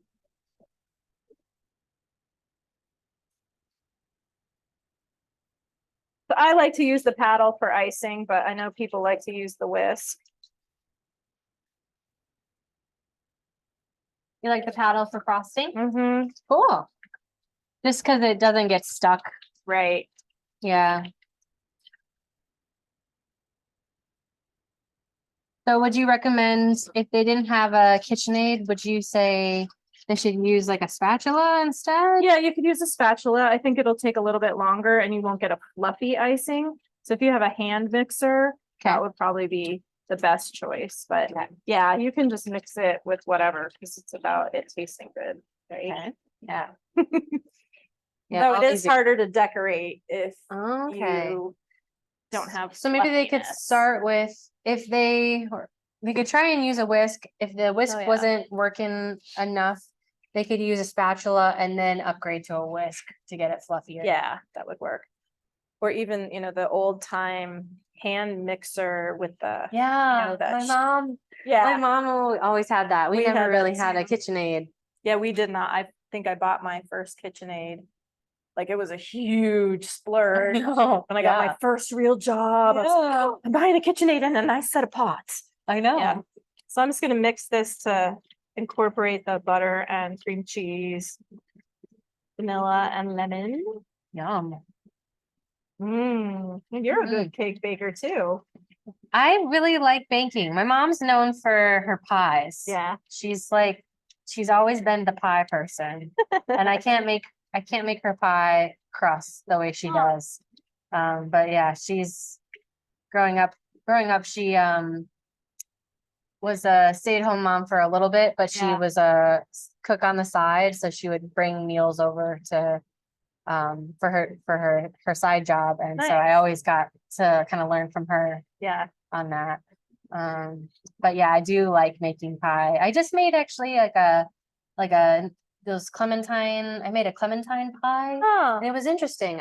The recipe I found, clementine it was pie. like using cuties, yeah. where you blend the whole cutie up, Okay. and Yeah. then you add that to a batter, and it was good. It was almost like a orange cake, Yeah. but it had this bitterness, and I put some cashews in it on Yeah, top, and it was nice. tasty. That But sounds really nice. and some powdered sugar on top, but this I've been really excited about. Yeah, I have a orange recipe the same where you just grind up the Yeah. whole orange and put it in there, and it's really nice. Yeah. Mine has almond flour in it, which is really nice too. That would be but- good. Clementines. Oh, Yeah. that's interesting. Yeah. Yeah. Or maybe they're cuties, whatever Yeah. cuties are. Are they They're clementines? clementines. They're Yeah. like mandarins. Clementines. Yeah, that's right. I lived in Japan, and that's You we had the little cutie kind of things like years before I saw them in the States. So Yeah. I've always called them by the Japanese name. What are they called? Mikan. Mikan. Mm-hmm. Oh, My kids, they'll get some mekons because Oh, that's what I we love call them in our that. family. So I mixed the butter and cream cheese and just made it so it's nice and homogeneous, and that kind of whips it up a little bit.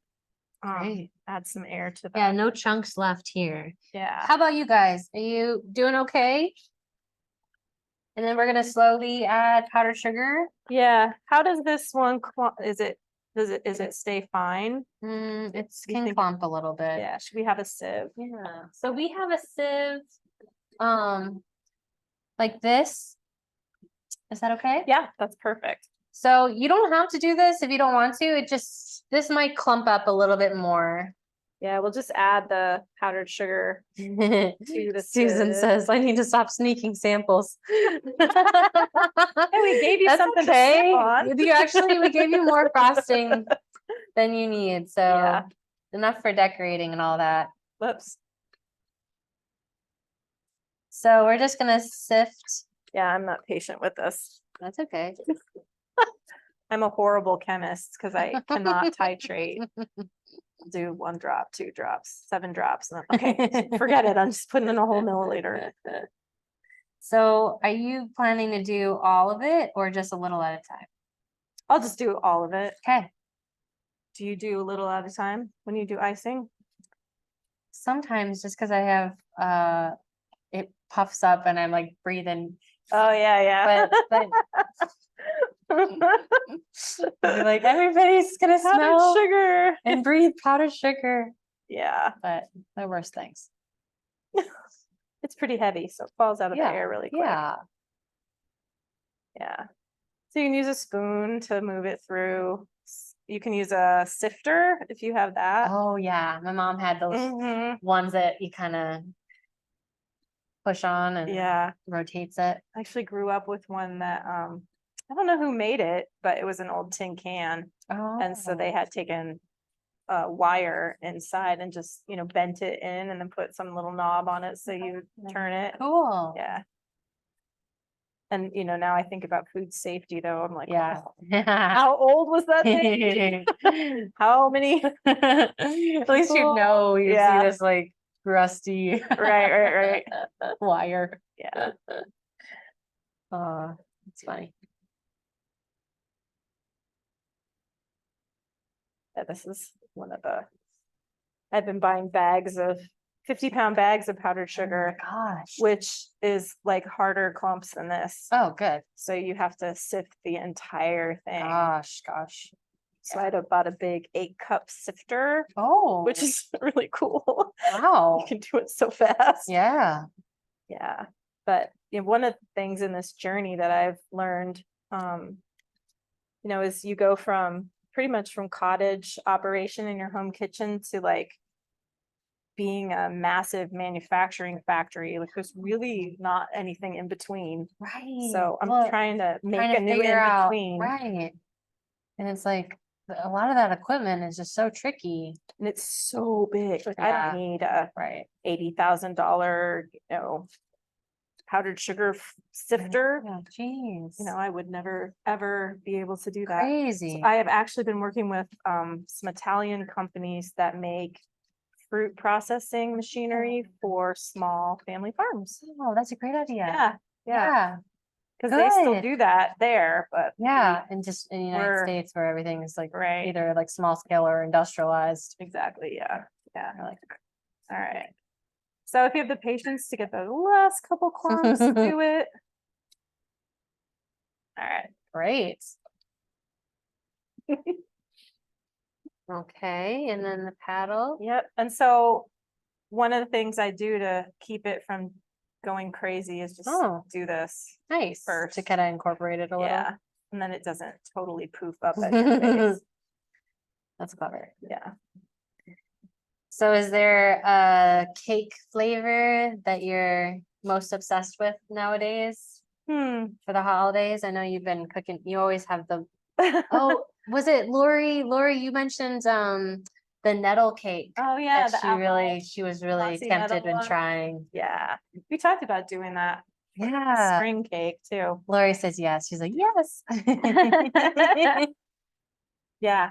That's cool. We So do you don't- use nettle dried nettle or do you No, use I- wet like Wet. So I go harvest a ton of nettles in the spring process it and in then puree? yeah, I just barely blanch it and then puree it and just put it in either ice cube trays or just, you know, freezer bags. And Wow. all right, so here's our icing. You can stop here if you want to, but I think it looks kind of crumbly. Mm-hmm. So I would do it like spin it on a higher setting for Okay. several minutes to get some air and Yeah, get it let's really do it. fluffy. Susan says, did you see the Nettle Dress movie? No, I haven't either. Uh-uh. Susan, where Yeah, did you watch tell. it? And how's everybody doing? So we'll still have kind of like a half hour or so for decorating. So I think that will work. This will be great. yay. And maybe did you guys hear us with this machine going? Let me know. Because I won't talk too much if you can't hear me.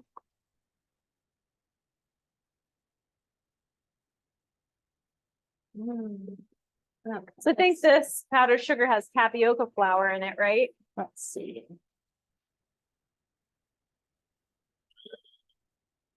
Oh, sorry, I didn't see some of these direct messages. My apologies. Okay. Oh, that smells so good. Oh, sorry guys. Okay, I'm seeing some of the direct messages over here. My apologies. Okay. Interesting. So, let me go back.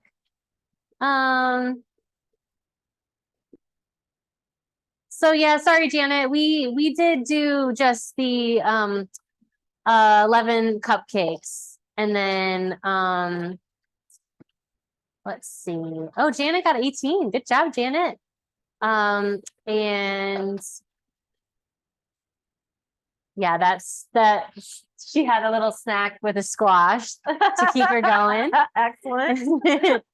And okay. Oh yeah. You So wouldn't be baking if you didn't have snacks. Susan put in a link to nettledress.org. So I'm gonna have to definitely look at that. Okay. Janet had a question though. Do you already know which of the December markets you'll be going to? So you said the 16th. The 16th is the only winter market that I've signed up for. Okay. But we'll be at the weekend after Thanksgiving. We'll be at Riggs at their German market in the little hut. And we'll also be at the Gallery Art Bar. Ooh. They're doing a little event that evening too. So that's the 25th. That's fantastic. What else? We're doing this coming weekend or the next weekend, the 18th. We'll be at the iHotel for Illini Radio Group. Nice. Yeah. And Yeah. the Festival of Trees. And Okay. so I got a whole list and I'm completely blanking. Well, maybe I'll have we'll you do all the mistletoe email me. markets. I'll Okay. have you email me if you don't mind, and Yeah, then no I'll when I send out the recording, I can list everywhere you'll be. Okay. All right. Um, But we also just have a farm, so you can come out and pick up anything you want. So yeah. It's, Yes. you know, a work in progress kind of farm, but it will get there. That's amazing.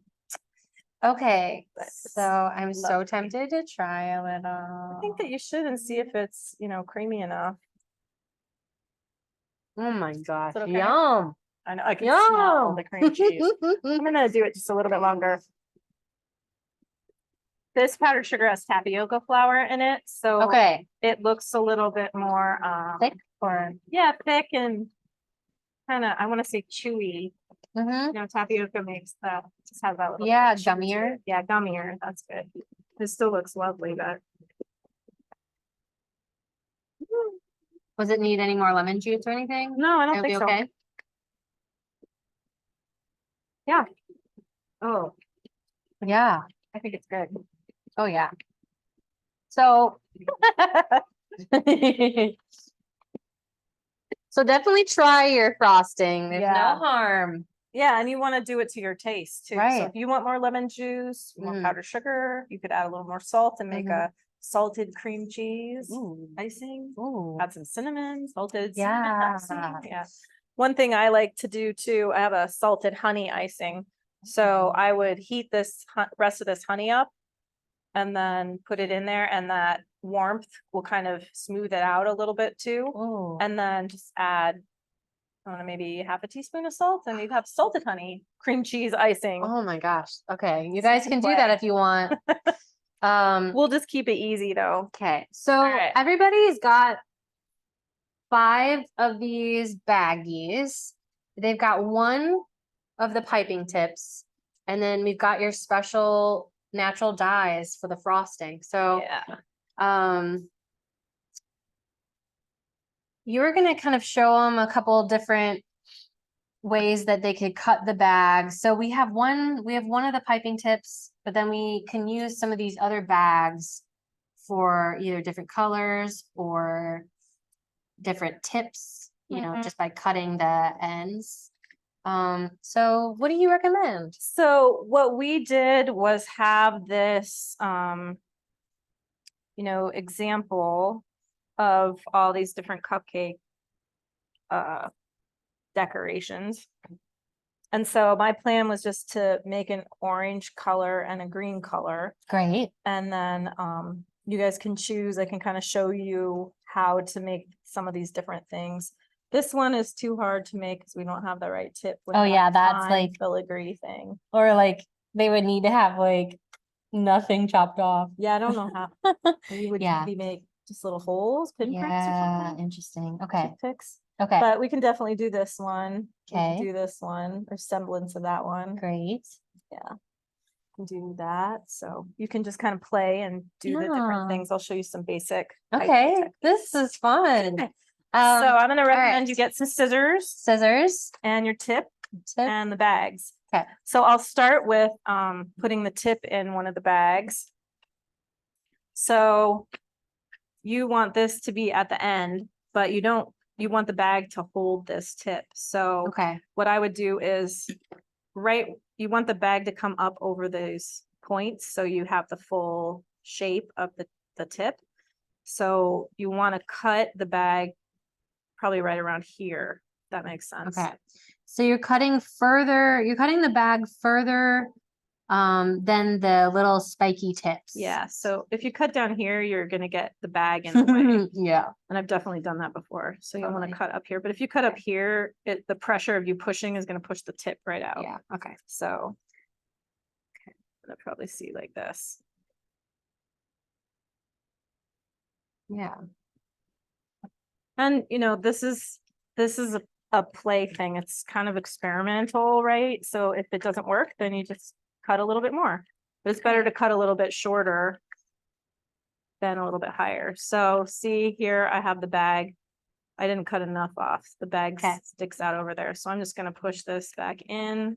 And so the tip will go inside the bag Yeah. through the hole that you made. Yeah. So I'm Okay. just gonna cut a little bit more off, but not too much. Yeah, they'll just have to see. But you've got extra bags. I gave you more bags than maybe you'll need. Yeah. So So this is a good amount. Nice. So I can push and that tip's not gonna come out. Okay. but it's high enough that I get the full decoration thing. So any questions so far on this? So what we did is just take one of our bags, we lined up the piping tip with the bottom of the bag, and then Heidi wanted to give like maybe like a 1/4 inch past the spikes that you cut the bag, and then stuffed the piping tip through, and then hopefully that seems clear. Let me know if it doesn't. So we're gonna put this one aside for a Okay. second, Right? and then we can use that one for the orange. And then somebody told me once, she was an older lady, and she said, well, what do you think we did for decorations before you had piping tips? I'm like, oh, I didn't ever really think about that. Plastic So she bags showed or me a what? bunch of things. Oh, So, really? Yeah, you can just use your scissors to make a similar shape. It's not as perfect as, a metal tip, Okay. but for leaves, we want to make a little V in the very tip of this. Okay, so like by cutting out that Yeah, point. just cut out the tip. Whoop, sorry, these are, go here. So we'll do this, and then I'll make a little V. Whoops. So you're basically cutting out a diamond. And Okay. you want to make it smaller than you think you do, because once you put frosting out of this, it's gonna be a bigger line. Okay. So I just cut out a tiny little thing, and you can see it's not even, so you could That's put some okay. details on there to make it even, Oh, but that'll give us a little leaf without a new tip. that sounds great. Yeah. So you can do that with other things too. You can, make more lines and do more of a star tip. You can do waves, and that kind of gives you some wobbliness. There are all kinds of other things. You just cut it, and that gives you Like a a flat. straight. Okay. Yeah. Cool. Do you recommend them doing a third tip? So actually, what I'm just going to do is the orange and the green with Okay. these 2 tips. Okay. And then we're going to use these. I'm going to use these extra bags to actually put the colored icing in. Okay. And I then, see. And then so you'll put the colored icing. So we're gonna do two tips. One is gonna be for the leaf, and then one is for the metal tip. And then these other will be the colors for that you'll end up putting inside the bag, so it'll be easy to Right. remove. right. Cool. Okay. And then we can save one too. If you have extra icing, you can just store it in this. Yeah. You put it in here and it's sealed, but you can just fold over the edge and put it in your freezer for another day, or a refrigerator for later, Okay. and that'll store your icing too. Any questions so far? So I think we're planning to make a green and an orange Yeah, frosting. But if they have extra frosting, they want to have just white, you can do that too. they can do Yep, that too. Yep. Any questions so far? I thought I would just ask. Doesn't look like it. Okay. All right, so we're gonna get out our colors. So I put a tag on here so you would know what the Wow. colors were. So green is a spirulina, that's an algae. That's so cool. And it looks kind of blue, but once you mix it all up, it turns green. Okay. And then yeah, spirulina also is a blue color solely, and you can use spinach, all kinds of things. Yellow is just turmeric, Awesome. and then red, this red is beet. Awesome. But So- they're liquidy. Yeah, they're liquidy. So I've been getting plant-based dyes from a company called Olive Nation. So they make the gel Cool. that they're plant-based. Great. Yeah. Thanks for this. And Heidi was Sure. a sweetheart and packed all of this for us. So thank you again for that. Welcome. That was really nice. And you of can see, like, I don't understand why science tools aren't in the kitchen. You know, these are things that I grabbed from I have a little stash of Aw, pipettes and Thank you. centrifuge tubes and stuff that I bought for the bakery, So because now we use you're all a these things. scientist today. Yeah, chemistry in Love the it. kitchen. Love it. So Okay. we're gonna take our icing and put some in a bowl. So you'll want less green because you are not gonna make a bunch of leaves probably. Mm-hmm. And then you'll want more orange because you'll want to make pumpkins. So this is maybe like a half cup of Yeah, frosting for the green, and you can decide if you want some white too. You know, you can leave it. Is it okay if I just make the rest of this of course, orange? yeah. Actually, I'll just leave that. That's gonna be plenty. Mm-hmm. And the green, So we have 2 bowls. yeah, Okay. and then One's one has, green, one's gonna be orange. yeah. Okay. And then Actually, what kind no, of, I won't just do it all because then we okay, have all of our cupcakes done. great. What were you gonna ask, Sarah? I was gonna ask, how do you typically like to mix?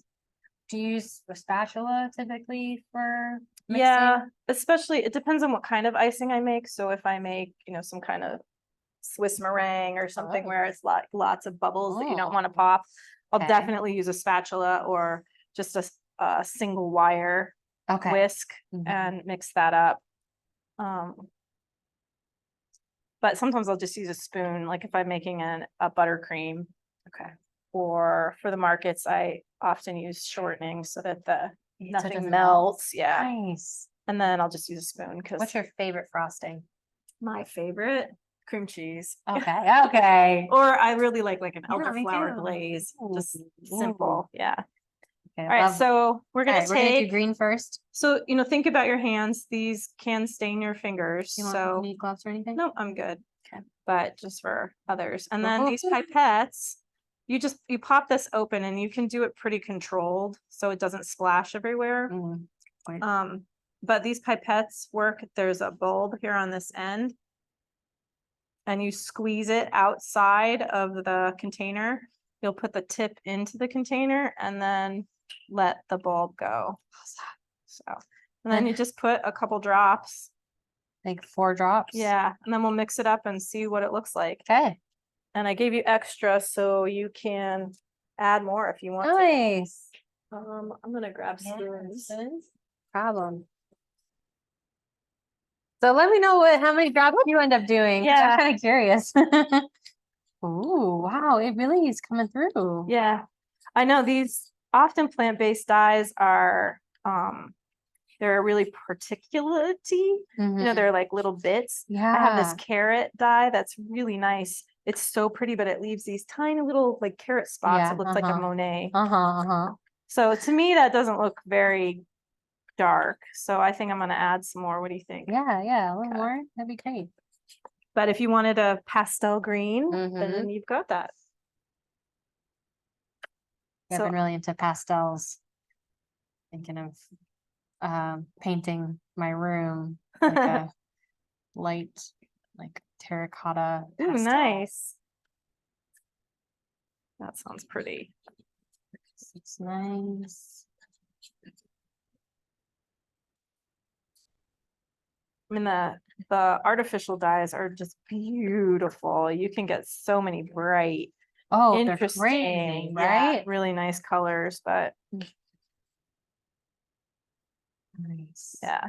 So one drawback about plant dyes is you can't always get the like bright colors without okay. extra flavor, but then you're not putting, Yeah, crazy chemicals then. yeah. We can use the rest of the oil to make solar panels. Good. I Yeah. like that. All right, I'm just gonna leave that there, Great, but sounds if you good. don't like that color, then you can just add the rest of it. It's nice. Yeah, It's really but nice. I think it's pretty. Mm-hmm. It's not as bright as the pictures, of course, but so I gave you 3 pipettes, one for the red, one for the yellow, one for the green. I wouldn't mix them because then you'll get brown, Okay. but But if they want brown squashes or yeah.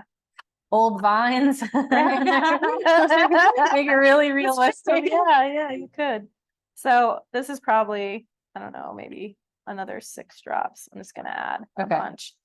And I would recommend, So like 12 drops or something. yeah, Okay. Of the adding the red and then seeing how red it is. And then that will help you gauge your yellow for your Okay. orange. Oh no.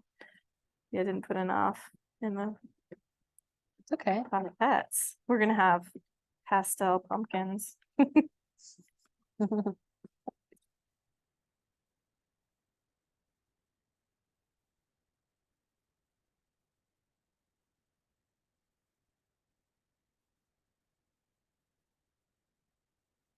Frosting looks so good. It is. It is. It's like really gotten good. silky now that it has a little of that Mm-hmm. been mixed up a little. Yeah. Does anybody have any icing left, or have you snacked on it? I know, I'm gonna be gone. Yeah, that's barely pink. Let's see if we can get some more out of this. Yeah. I'd say to add a little water or a little milk or something, and then you Sure. can just shake it up. But that does change the consistency of your icing then. Oh, nice.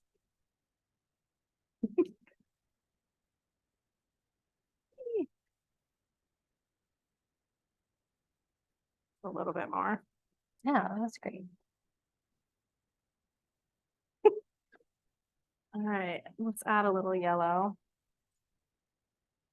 The yellow can be very strong, so I would start with like maybe 3 drops. Okay.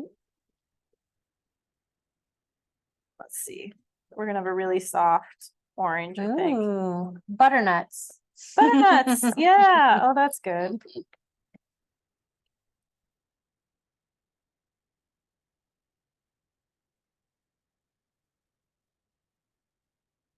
Well, it's definitely orange, but not bright, bright. That's okay. Yes, it is okay. All right. And if you don't want it to be solid, you can, add a drop and then just kind of go like this once and it'll add a swirl. Oh, yeah. Okay. Mhm. I've seen how they like pipe. They don't mix it all together and then they put it in a piping bag Right, so that it right. kind of like gives you Swirls around. You can swirls. also do if you take like a paintbrush and you could dip it in that pipette or in the microcentrifuge tube, and then you just paint like Oh, streaks on here. striations. So then you put the white in or the orange, and Oh. as you squeeze it, it'll come out with the striations on it. Ooh, that's too. fun. Yeah, That could be cool for a squash. that would be, yeah. That might be a good place for brown. All right. So are you guys at a point where you've gotten your colors all up or Let's mixed know. up? And then you're gonna put so you're gonna put the frosting In into these one of the bags. solid uncut ones. Is that right? Yeah, Okay. that's what I'm gonna do, but you can just put the orange in here if you want to. So Should we you just can do choose. that? Yeah. Yeah, whatever you want. Okay, we'll just do that. Okay, so we're actually just gonna put the orange Changed my mind. right into the piping bag with the metal piping tip. Yeah. So I like to fold over the edge first, and that gives me more grip on something that doesn't have icing all over it. Okay. And then it's easy to use a tall glass, but I also just put my hand inside the folded edge like this. To have more control. Right, to have more control, and then I can fill it up that way. Okay. If you fill up an uncut bag, you'll get air pocket in here that will prevent you from getting the icing all the way down. But this one, you can get the icing all the way down because it's open. So you kind of create like a little vacuum. Nice. All right. So, yeah, you just scoop your icing up and stick it in the bag. And I always just take my thumb and kind of drag it into the spoon, Okay. and that gets it out of the spoon. Perfect. So she's using the folded part to hide her thumb to help her load the frosting inside. That's awesome. Yeah. I have to tell you, I learned how to do some tuck pointing on my house. Oh yeah. And like I bought these huge huge piping bags that they used for mortar. Uh-huh.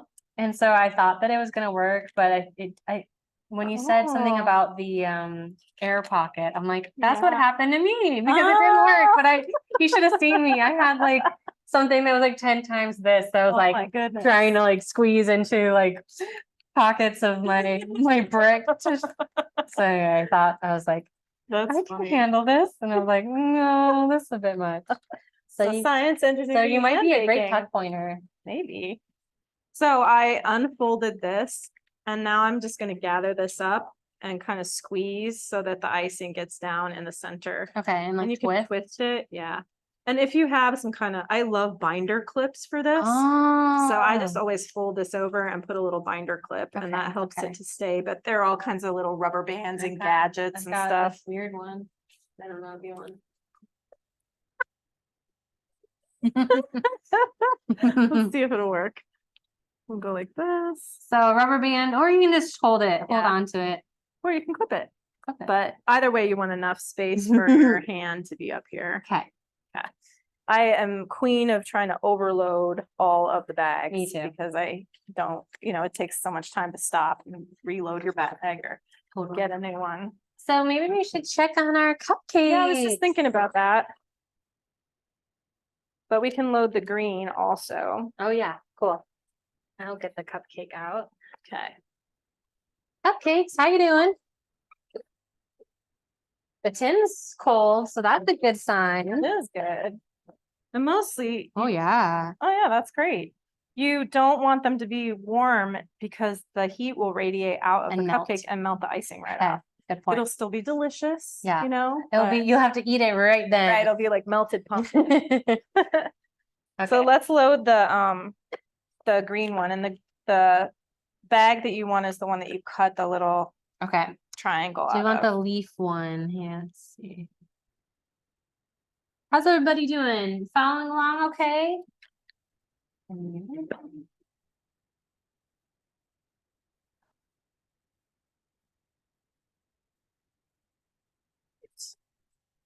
Don't forget to sip your toddy. Oh yeah. God.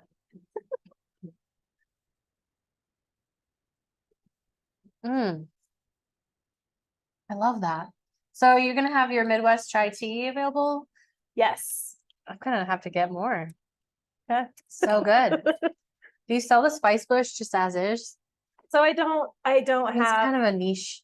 yeah, haven't had enough. I've ground enough to like give a couple people a bottle full. Cool. So I've done that, That's amazing. but I don't have so much of it yet that I can do that. So I filled the bag up and now I'm gonna do the same thing and just Squeeze it down. squeeze it down, yeah.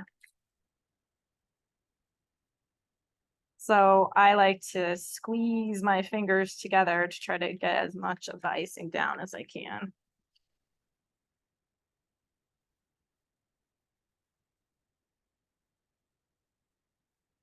Now this one's ready for leaves. Oh, yes. Okay. Almost. Okay. All right. I'm so excited. So we've got about 10 minutes. It's perfect. Okay. We were a little bit nervous that baking would Yeah. take too It long. worked. It did. Yeah. Good Yeah. job. So you wanted to show them a couple of different designs. So maybe we Yeah. can show them and walk them through a couple of different ways of making different designs. Yeah. Do you want to? Yeah. Let's So which see. one do we want to try? Do we want to try doing this one? Yeah, this is it. Let's try this one first. Okay, so can you see this all right? Kind of like a rose It's kind flower. of a rose, but that can be used for other, like springtime or other cupcakes. Okay. And you can also use this. We're gonna do one big one along the top of the cupcake, but you could also do small, like Yeah. rosettes, and Yeah. then something in the center too. So you can Okay, modify this as you okay. want. Okay. So I had you guys make these bigger, so they're up in the middle. But if they were flat, you'd want to put a little tiny blob right here first. Okay, just to elevate the Right, cupcake up. right. So I have this just positioning, I keep my hand up here at the top so I can keep squeezing here, but then I guide it with my other hand. Okay. Okay. So this one you'll want to start in the center. And one thing that you do with icing is you push down to really get contact between the icing and the cupcake. This is nice and fluffy and soft, but if you have one that's harder, it sometimes comes right back up. And we don't Okay. get that. And like taut. So I'm going to squeeze gently with my right hand, which is at the top, and then just move this around. Gorgeous. Oh my gosh, I know. Heidi. One of these, it's pretty easy to do this. And then when you're at the end, just stop pushing with your right hand and lift up. It's perfect. Oh, you guys. Yay! I That want to, could be a rose. yeah. Gorgeous. So let's do another one like that. Okay. So again, I'm going to start in the center. I'm squeezing with my right hand at the top of the bag and directing with my left hand. So I'm going to touch it down so it sticks and then just move it around in a circle. And then when I'm done, I'm going to let go of squeezing and just lift right up. Okay. That looks great. They're pretty. Oh. So do you recommend kind of usually using one frosting at a time, like, and then switch to the leaves later? I think that's personal preference. okay. You know? I feel like it's more efficient just to do all the orange. Yeah. And I'm trying to make big batches and stuff too. Right. So I'm sure that one for other thing people from it another works. one would be so cute to do like little ones, like Okay. little pumpkin or something. Yeah. So we'll try to do that one in the center Okay, picture. so that one. Okay. Yeah. And that tip is different than this one. The tip that's in the It's picture smaller. is, yeah, much more small zigzags on the Okay. side. But we'll just do this one. So that one also has a twist to it. Sorry, So my screen is freezing. oh no. Sorry guys, hold on. Let me see if I can let's see.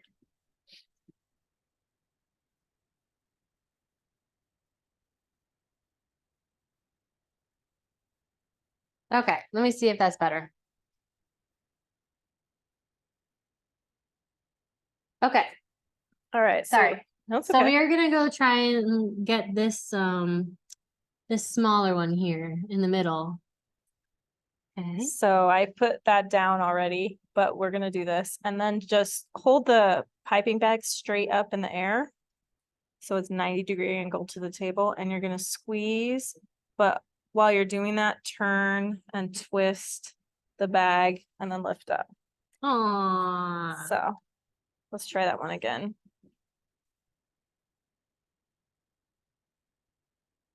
Oh, cuties. Yeah. Maybe this one? Try that one? Try, One with the lines? yeah, this one. Yeah. Uh-huh.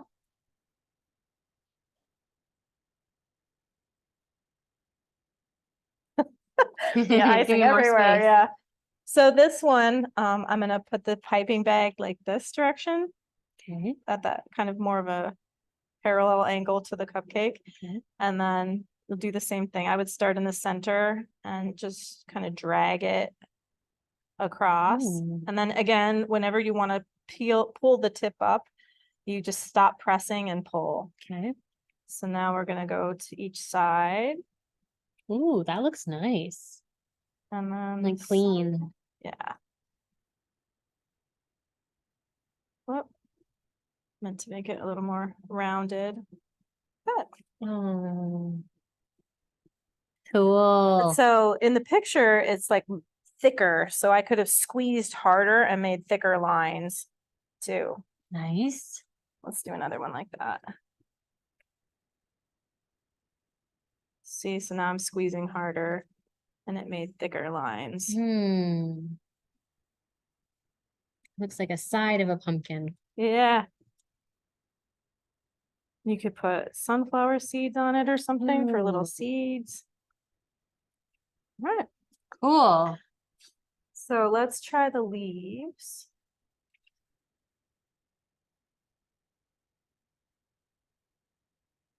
All right, so you have your cut tip this direction. Mm-hmm.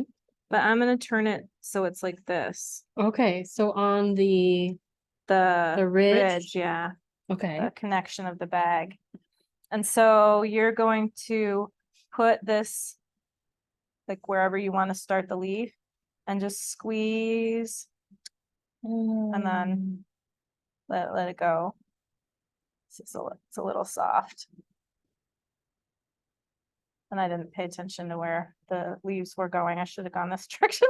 That's okay. Yeah. Like that. Sorry if I'm It's in okay. your face. There. Oh, I like that. Oh, cute. So yeah, I'm gonna start them like at the top of So the let's pumpkin. explain that again. So Heidi's positioning it so that this is towards Towards my face. towards your face. So there's one side where there's a ridge and it's toward the cupcake and one side that's up in the air.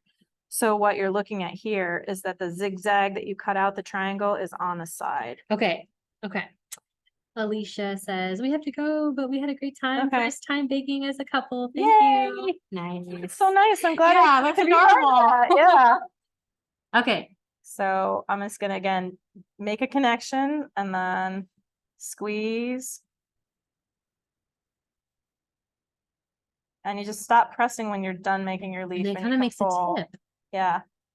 But you don't want to squeeze it when you're letting go. If that makes sense. Okay. That And makes just sense. decorate, you know. Oh, ooh, yeah. And it like, Sometimes it works perfect and you know, you just have to play until you.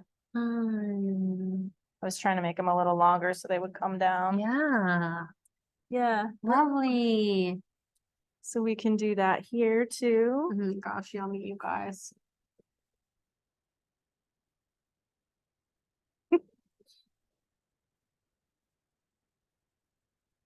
So if I was gonna do this like for real, I would put a little more powdered sugar in this green because it's just a little soft Okay. and it would give me better control over the leaves. But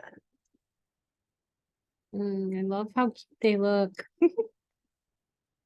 They remind me of trying to remember what type of leaf. Really cute. yeah, and you can do anything. You could add, you know, leaves all around. We've got plenty of icing, so.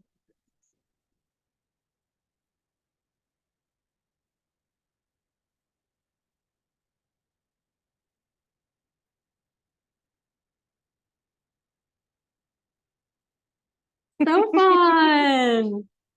You could do, I don't know. Oh. You could go. Yes, like vines. Yeah. And then we could do something with that. Amazing. Yeah, you can cover the whole thing with leaves. Look how cute. Happy fall. Happy pastel fall. So Alright. cute. So I think the last thing, right, is for us To to eat one. eat one, right? Let me. All right, everybody try one now. Are we still time good? Good on time? Yeah, it's actually 2:00. Just perfect. Yay! Oh, cheers. I hope you are finished as well. Cheers, everyone. Thank you so much for thank you for joining joining us. I hope you like your Spicebush cupcakes. Yes, and Hot enjoy toddy. decorating. I will be sending out the recording for the class, and also I'll try and make a list of where you can find Heidi and Berries and Flour, and how you can support her awesome commercial kitchen. Thank you. She's fundraising. I think you've got I'm actually about to send out a GoFundMe. okay. Yeah. Great. All right. Well, we'll pass that along. But All right. thank Cheers. you. Cheers. Cheers to you guys. Let us know what you think. Thank you. Mm. Oh, look at that color. Oh my God. Mm. Mm. This is one of my favorites for sure. The Spicebush is perfect. Mm-hmm. What do you think? Thanks so much. Lori says, thank you. Great job, Heidi and Sarah. Susan Thank says, you. thank you. Thanks, Kayla. Kayla takes a lot of our classes. We're always so glad to Fun. have you. Mm. Leave says, thank you. Oh, enjoy. So if you're gonna store your cupcakes, Oh, yeah. you can put them in a cake. What's a cake plate with a cover on it, Mhm. and just leave them out on the counter for probably 3 days.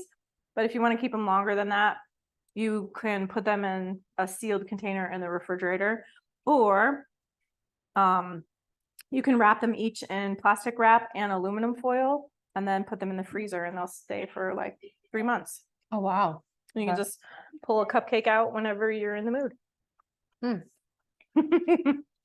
This couldn't have tasted any better. Isn't it good? Cheers. Oh my gosh. Sarah says, they were amazing. Me and my mother love them, and thank you for teaching us. Yay, you're welcome. You're so welcome. All right, well, we'll let you all go unless there's any other questions. Thank you so much. We're doing more. Yeah, I'll eat before I keep talking. I can only imagine how that sounds, but we're doing more virtual classes. So every month we do a virtual class. The next one is going to be holiday baking. So if you go to our website, we'll be doing a class December 2nd with Adam Wisniewski with Breakfast Life and Great, Dinner, and fun. he is so fun. Yeah. We're going to be making Dutch baby pancakes, a homemade raspberry jam, and he loves making.